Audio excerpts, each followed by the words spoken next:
Hey everyone, I'm Alex Polyakov and I run customer solutions at DBOS. Today I'm excited to chat with Ryan Stalker, the co-founder of Savio. Savio helps product teams organize and prioritize GTM product feedback and feature requests. Today we'll discuss how they use DBOS Transact and DBOS Conductor. So without further ado, Ryan, would you like to introduce yourself and tell us about Savio? Sure. Yeah, I'm Ryan Stalker. I'm one of the co-founders of Savio. As mentioned, Savio is a tool for B2B SaaS product teams to collect and organize customer feedback, typically coming from go-to-market folks like sales, success, support. And more recently, we have been focused on automating that process using AI, so having feedback automatically ingested by AI, classified and generating insights, and that's what made us look into DBOS. So I'd love to see the product in action. Looks like you have a demo to show us. Yeah, sure. Let me just share my screen.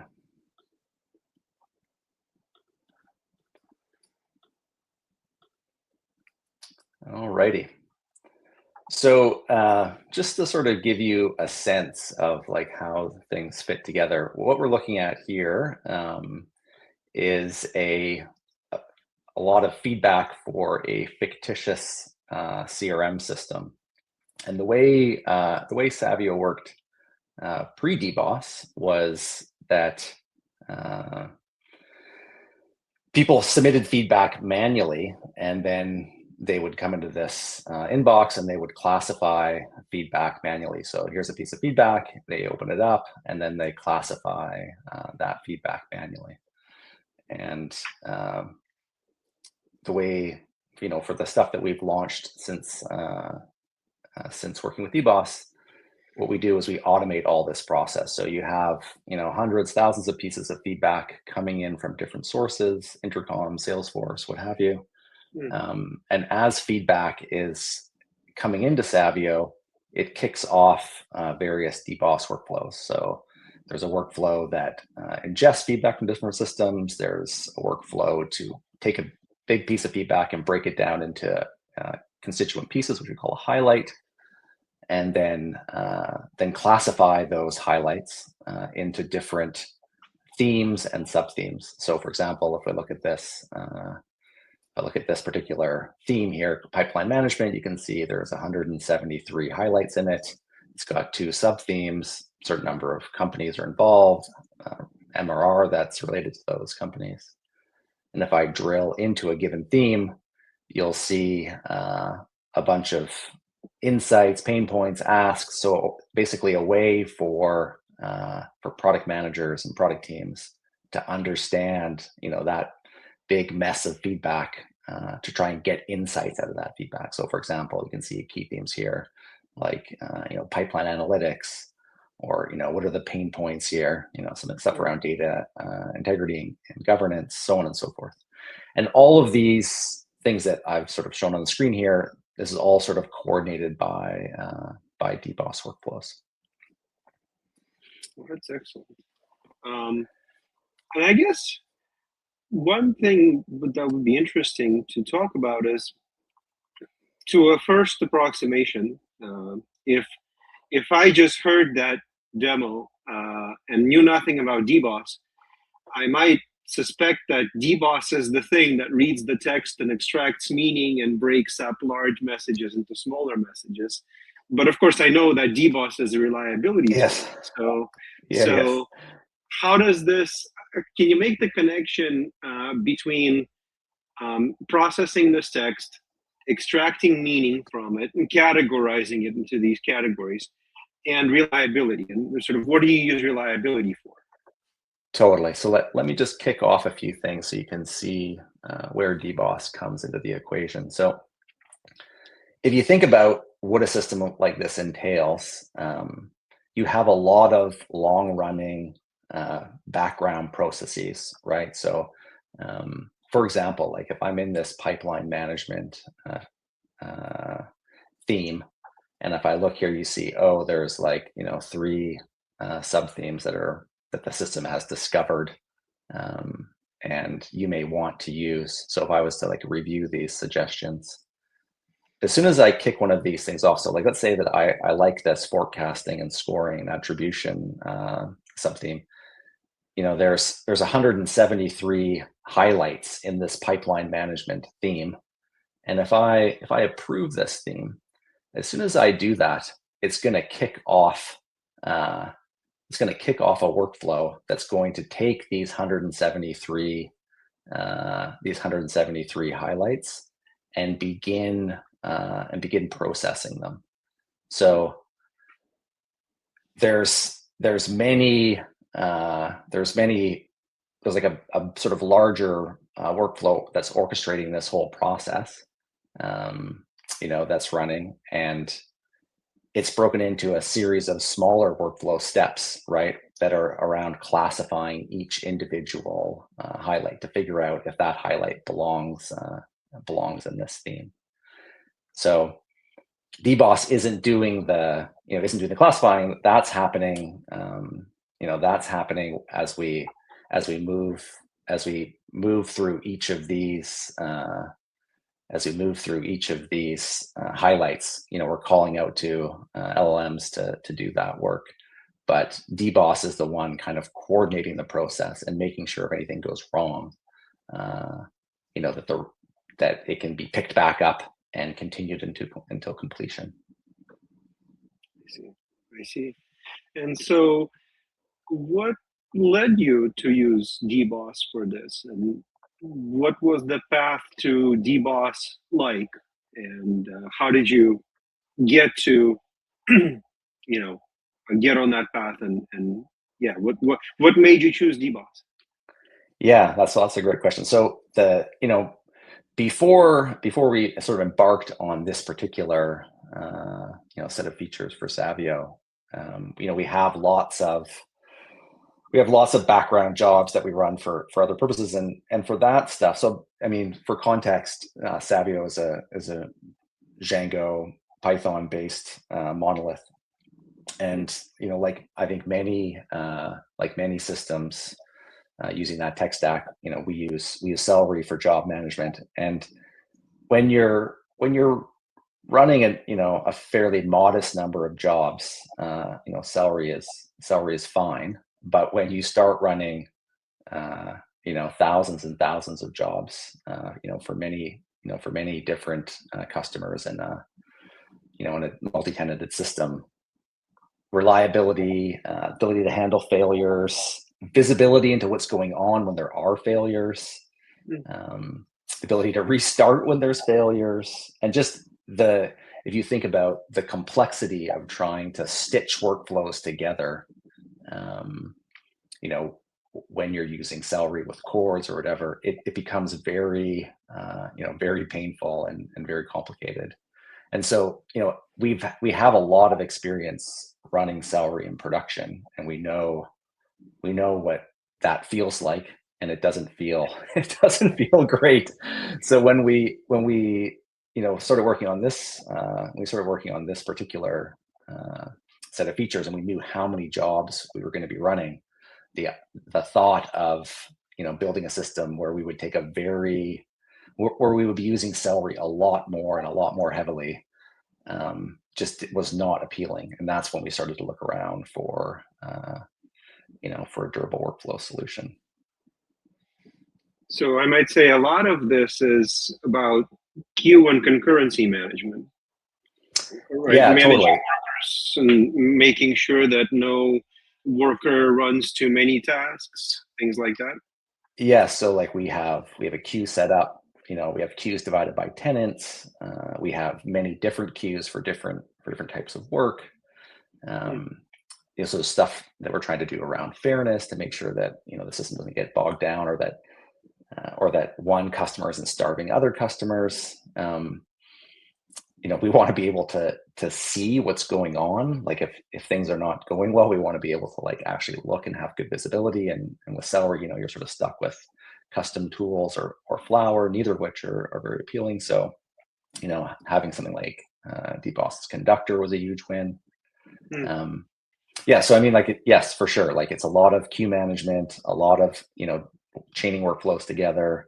It's a lot of like being able to handle cases when there's failures. And like, for example, if we deploy and there's all these workflows running, wouldn't it be great if they all picked right back up where they were after they got nuked during a deploy, and we could feel like confidence that was going to happen. And also just simple stuff like, as you can see, there's this like nice progress indicator with how many things that are being processed. And because the workflow jobs are just stored in Postgres, it makes things much, much easier to, to query our own job data and figure out what's going on, versus if we were using Celery, that's going to be in Redis, it's going to be quite challenging.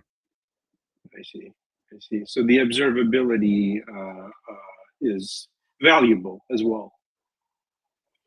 Yeah, I mean, from an operational perspective, definitely, and also just from a strictly features and function perspective for building our app, having easy access to to workflow data just makes it much easier to to expose what's going on in the system to our own customers. I see. Did you ever look at any other solutions? Did you go straight from Celery to DBOS, or did you look at any other alternatives? No, so once we realized that that we were going to be much more heavy, that this feature would require a much more heavy use of background jobs. We started to think about, okay, well, how are we going to do this? And we looked at a few different things. So we built a couple like prototypes of what it would look like. So we built a little prototype using Celery, and we built a prototype using DBOS, and we built a prototype using Temporal. And we looked at other systems too. I think we looked at Prefect. Probably we looked at something else too. But the things we built prototypes for were DBOS, Celery, and Temporal. And I mean, we sort of already knew we didn't want to use Celery. Like we didn't want to take on a new dependency, so we tried to like Celery, but even as we were prototyping, this is just not going to work. Our prototype for Temporal worked fine. Like it was Temporal definitely would have worked for us. The main issue was that the code that we were writing for Temporal just wasn't as Pythonic. It wasn't as nice to work with. And also like not having it be just Postgres also made things more difficult. So like between Temporal and DBOS, the primary driver there was developer experience. It just felt much nicer and easier to build out the prototype in DBOS than it did in Temporal, and the code just looked nicer. It looked like something we would want to write and maintain. I see. So that's when you made the decision to go with DBOS. And looking back at it now, did that go to plan? Did the experience with DBOS sort of subsequent to the decision, was that what you expected? Or what were some of the unexpected things that did not go the way you thought they would? Yeah, so like if I'm being 100% honest, like I did most of the work actually, like the sort of core primitives for the DBOS stuff. Like I was the one who did the implementation, and honestly the thing for me that was most surprising was just how little time I spent on the DBOS pieces. Like I was expecting it. If I had have known that it would be so little work, I would have just switched off Celery earlier. It was actually very easy. Like for the things that I needed to do, like fair queues, resiliency, progress. Like I didn't spend that much time on the DBOS stuff actually, and even the like even like there was some nice touches, like there was a nice like LLM docs block where someone had taken the time to put all the DBOS docs into a nice like block, and I just downloaded that and stuffed it into my project and pointed Claude Code at it, and I was off to the races. So like it really wasn't that much of a pain. There were like a few. I made a couple notes of things that like there were a few like things that when I think about the things that would have made my life easier, it's mostly like docs. It's like there were a few things I was surprised about. Like coming from Celery, I was used to like having the kind of worker runner being built for me, and so like I had to write my own little like worker. That kind of surprised me. It wasn't like super difficult, but um, yeah, so that was, that was something that was, as coming from Celery, that was like, took me a while to kind of wrap my head around. Celery's model is kind of like more process forward, like multi-process as opposed to like, so thread forward. So there's a few things like that that were a little bit tricky. There's some things around like how things work with Django's, like with Django's connection pool. So there's some things there that like we had to write a decorator for, that to make sure that we weren't like leaving connections open when we shouldn't have. So there was like, if there were some like gotchas, and I feel like they weren't particularly tricky, but I think better docs would have made my life, it would have saved me from having to figure it out myself probably. But yeah, my biggest surprise honestly was how little time I spent doing it. It was like such a small amount of my time was spent getting DBOS to do what I wanted to do, and almost all of my time was spent like working on my features. Whereas I feel like with Celery, I was spending a lot of time trying to bend Celery to my will, especially when it came to like resiliency, like making sure that I understood the failure modes. I see. Good feedback for us too on the doc. Thank you. So now that you've made the decision and built and started running, as you are scaling up, gaining traction, gaining customers, how is DBOS treating you around this ongoing CI/CD management? About with regards to things like application versioning, testing, rolling things back. How is that looking for you? Yeah, so that's actually one other area that like was a little bit of like took us a little bit of time to wrap our head around. Like by default, DBOS versions your workflows, and it's very aggressive in how it like the default mode is like if it changes, it's gonna change the version, and then it's not gonna run, and Yes. and so like at first you're like, what's going on here?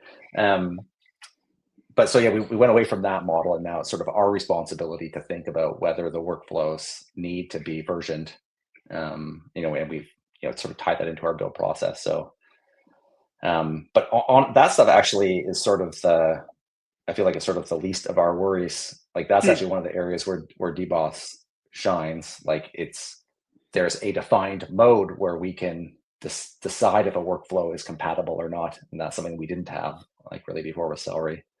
And I think more importantly, just like when deploying, like we're gonna nuke processes when we deploy, like that's the way deploying works. Like stuff is going to get killed. And in Celery land, like it felt very dicey about what was going to happen if we were mid workflow and something got nuked. And that's not the case with DBOS. I feel like I know exactly what's going to happen, and I feel I feel confident that when we deploy, it's going to go well. So so that I feel like has been quite helpful. Like the versioning is a nice feature. It's a bit of a sharp edge. Like you have to understand that there is a thing around workflow versioning, and you have to know like how to handle it. It's nice to know that we have it. But I think as a new user coming from Celery, that's an area where you'd probably be surprised. Yes. And have you tried the new patching instead of versioning? Okay. No, I haven't tried patching yet. Yeah, Maybe it's I it's should maybe I should look into that. yeah, something we've added in response to this feedback. It's not on by default because we didn't want to make a breaking change, but it's a way to you can sort of flip it on in your app config, and then it's a milder way of managing um, backwards compatibility workflow by workflow as Hmm. opposed to having a whole version change. So Yeah, worth yeah, worth taking a look yeah, when for you have a sure. chance. Yeah, I feel like Uh, I feel like there's lots of like small quality of life things that I think will show up in DBOS over time. Um, the plus is that the basics, like the things that I really care about, are already there and they work, correctly and easily. mm, And you know, like that's where most of my pre-DBOS pain lived. And so having that stuff taken care of makes me happy. yeah, good to hear. Good to hear. What about testing and particularly testing around non-determinism? Do you ever find yourself using fork at all? Have you tried that capability? No, we haven't. We haven't tried that actually. Um, yeah, no, we just haven't tried it. Okay, okay. But do you ever find generally durability and observability? Does it enter your mind when you think about testing, or is that just something that you guys have a Yeah, different no, thought? it does. And like, in our particular case, it's like non-determinism all the way down, right? Because we're Mm, primarily using DBOS for making calls to another, to a magic black box that also is not deterministic. So it's like, yeah, it it doesn't make things easier for sure. So anything, I mean, that features that can help make that, easier to understand, and easier to work with is certainly helpful. yeah, yeah, yeah. Some users are starting to look at basically because DBoS records all the steps of a workflow as it executes. Um, if a workflow in production were to say run itself into an error non-deterministically, right? You could then go back and use fork to try that workflow again from Yeah, yeah, say this thing failed in prod. Let's try it again, starting with step 5. Let's say, yeah, yeah, um, and so that's a new model for verifying if a bug fix works. totally. Um, and something we might be leaning into soon and building more features around. So I can definitely see how that could be helpful for sure. yeah, um, but let's talk about your plans. Looking ahead, what's next for Savio? What's on your roadmap for 26? Yeah, so the things that were like the things that I showed in the demo, like around gathering feedback and automatically classifying and all that kind of stuff. Like this is the main area that we're focused on right now. So like, you know, to when you think about gathering feedback from, there's many different systems that GTM teams, get feedback from, whether it's Slack or Gong or whatever. So we're focused on building more integrations that are monitoring these customer feedback sources. So Yeah, more more feedback ingestion, more workflows running, more classification. So it's like in some sense it's more of the same, but it's more it's basically increasing the amount of scale for that feedback gathering process. I see. And what are some of the things that you wish we would do in 2026? What are your feature requests for DBoS? Yeah, so I've already put in my my plea for more scenario based documentation. So like we use Django, so if someone was over there in DBoS land, thinking hard about exactly how to make integration with Django, easier. I feel like some of the things that we're doing um, around progress, I feel like there's probably some primitives. Like we've tried using some of the like send receive eventing kind of stuff for progress, and we haven't quite cracked it. I feel like there's probably I feel like a lot of DBOS users probably are trying to figure out how to give visibility to their customers around these workflows executing, and there's probably some room, one, in terms of documentation, and two, maybe some quality of life features from you guys to make that easier and more straightforward, less low level and more of a few high level primitives you could do there. I think as we are getting our feet under us using it in production, I feel like there's probably going to be some things around conductor that there aren't things yet that I'm dying for, but I can imagine as we as we get further out and sort of deploying in production and under more load, I could imagine there being stuff there. So the things I'm thinking of are maybe it's anomaly detection or something. Like right now, conductor feels very much like I have good visibility into running workflows, but I don't necessarily have a lot of monitoring around, oh, something seems like it's not quite right here in this sea of workflows. I could see that being something that would be helpful. I'd love to see a standard kind of process runner, so the actual runner for that we run to consume workflows. Instead of us having to build it, something's that's I can imagine that would be something that would be kind of helpful. Maybe even less for us, but more for for the new DBOS user out there. It's just done for them. They don't have to think about it. I see. And what do you guys use now? You use Conductor, so that means you're self-hosting. Where can you talk about where you host your stuff? Kubernetes? Yeah, so we run in AWS on Elastic Beanstalk.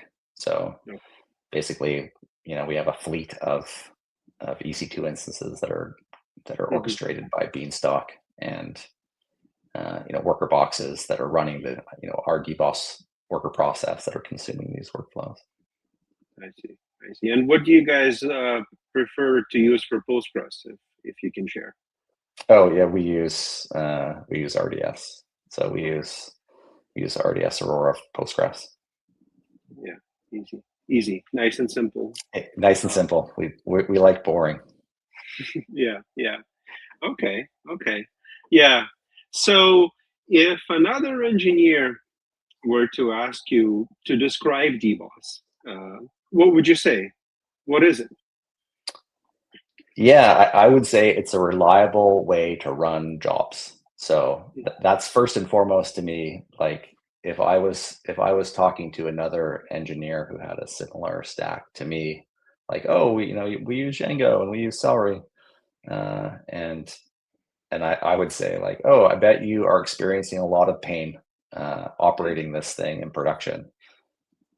May I suggest picking a tool that is going to have a lot fewer reliability challenges, that is just easy to work with and you don't have to really think about a whole lot. So yeah, I mean, my thing with my first two adjectives for DBOS would be simple and reliable. It's just easy to work with. And finally, where can people find you and Savio online? Yeah, that's it. So you can find us at savio.io, and you can find us on Twitter at Savio HQ. Excellent. All right, Ryan, thanks very much for your time. Really appreciate you using DBOS and sharing all the experience with us. Oh, no problem. And thanks for making a great product. You've saved me many hours of frustration, and I'm sure some additional gray hair. So appreciate it. Cheers. Cheers.